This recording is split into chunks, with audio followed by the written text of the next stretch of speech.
you think that walking 30 minutes a day, like regularly, is actually enough?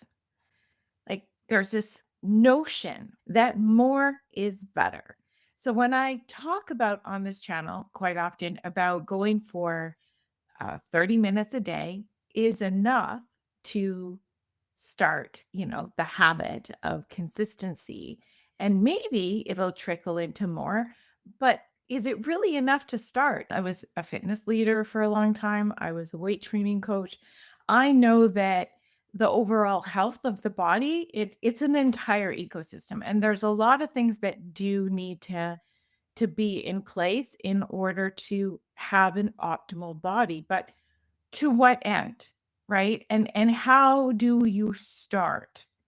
Because if you're not moving daily, you might be wondering, well, why bother? Why bother? Because as soon as I start, somebody's going to start telling me that I'm doing it wrong or assuming that I'm doing this because I want to lose weight and start giving me, and start nudging me on my food and telling me that I've got to do this and I got to do that and I got to do this. And I'm saying just strip it all away, right? And just try walking. If we haven't met before, my name is Karen. And thank you for joining me. And if you're returning, welcome back. Thank you for continuing to support this channel. I was testing some running apps because I felt as though, okay, I would really like to shake things up, push my fitness a little bit. So I'm going to start the Couch to 5K apps, right? Which requires not a whole lot of running. I got new shoes. I'm ready for this action, making sure that I'm well rested and ready to go. And I start training and testing these apps. And if you've ever done a Coach to 5K running app, you know that there's not very much running when you're beginning. Like, I think a total of 8 minutes in a 30-minute session, the rest is walking. And so the goal was to be able to run a 5K. I used to run marathons, but in all actuality, I wasn't walking a 5K yet. Like, let's just keep that in mind. Within the first week or two, I started feeling something in my foot. And it was, you know, sore in the morning, kind of like a plantar fasciitis sore, but it was actually attached to my Achilles. Now, every time I start running a new program, every time I have in the past, my calves are always tight. So I wasn't surprised. So I kept on going.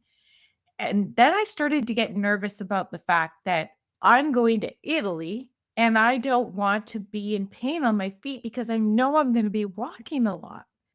So I started to get some anxiety about that. So I thought, okay, well, I'm going to back off the running for now. Just stay with walking. You know, sometimes I have to take my own advice, right? Just stay with your walking plan and use the walking plan that you created, which means there's variations of walking. So I started, just really incorporating that. Then I kind of tweaked a little bit my shoulder. I went to bed one night and I woke up the next morning and I couldn't move. Like literally could not move. Zero range of motion, complete rotator cuff thing going on. And now I was like really freaked out. I'm like, okay, I'm going to be in Italy in less than a month. My shoulder's like sore and my foot is sore. And I don't want to be sore for this experience. So I decided all I'm going to do is walk. That's it. No strength training. I'm just going to go for my 30 to 40-minute walk once a day. And that's all I'm going to do. I need to let my body heal. So, little by little, the pains went away. And I arrived in Italy thinking, I made it. I'm good here. And the first week we were in Bologna, my husband was speaking at a conference there. So he was attending conference and I would go for a daily walk, just like I did at home, except, without the dog, of course. If you like, find yourself in a place and you're not really sure where to go to walk, there's always somewhere. Just look for the runners. They're gonna go for kind of like the flat rocks, so you can go and have that intentional walk, and they'll be smiling more than the runners. Promise that. I felt very good about that. And day 6, when we were in Bologna, it was the last day that we were there. I put together this itinerary of everything that we were going to see in Bologna before we left. We're walking up the hill that never ends, sprinkled in with stairs.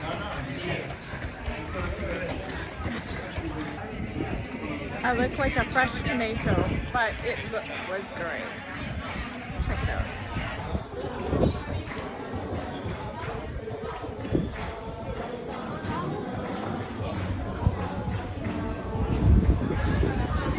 Well, I ended up walking 36,000 steps that day.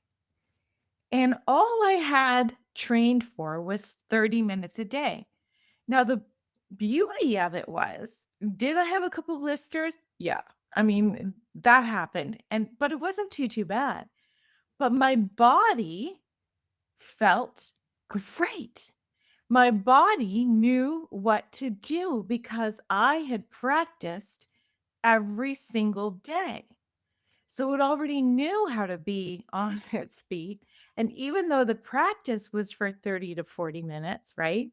In the 30 minutes, and it jumped up from like 30 minutes to probably about 5 hours of walking that day. I mean, we did have breaks. We sat down and we had lunch, and then we sat down and we had gelato, and we had all the things, right? I came back from Italy leaner.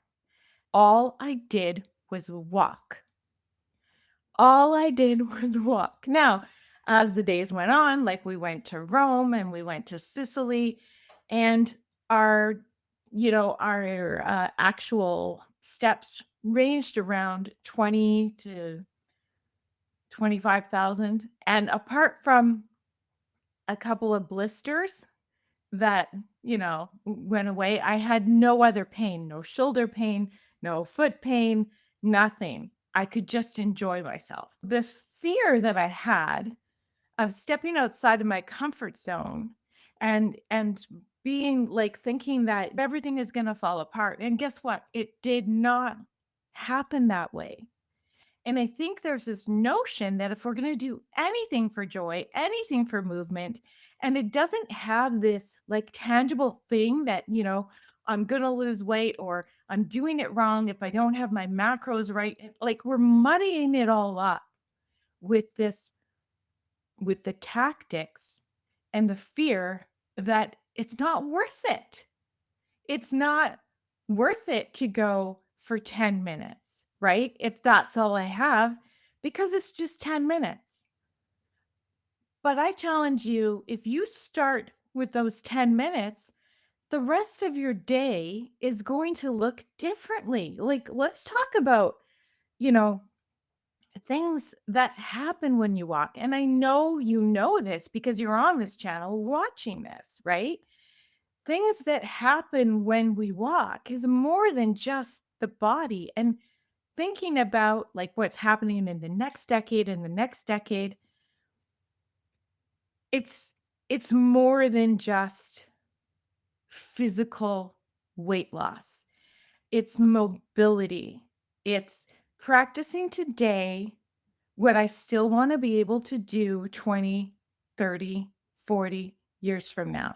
Just like I practiced every day for 30 to 40 minutes, and I was able to do way more than I thought my body was capable of.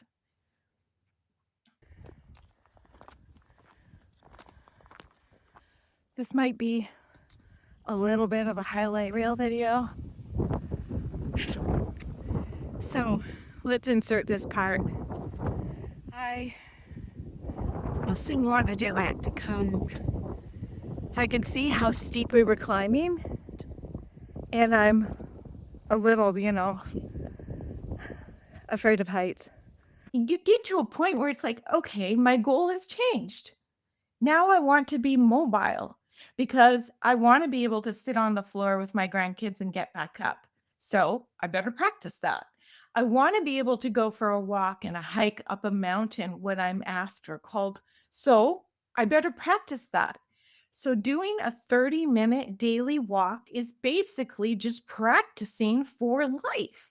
So what would happen if we stopped the battle and just said, I'm practicing for life? It's rehearsal so that when I'm asked to go to Italy and spend 3 weeks on my feet roaming around, I can actually do it.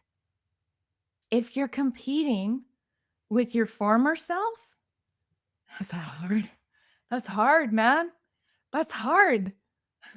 You know, competing with my former self in my 30s is just not the same person I'm showing up as in my 50s.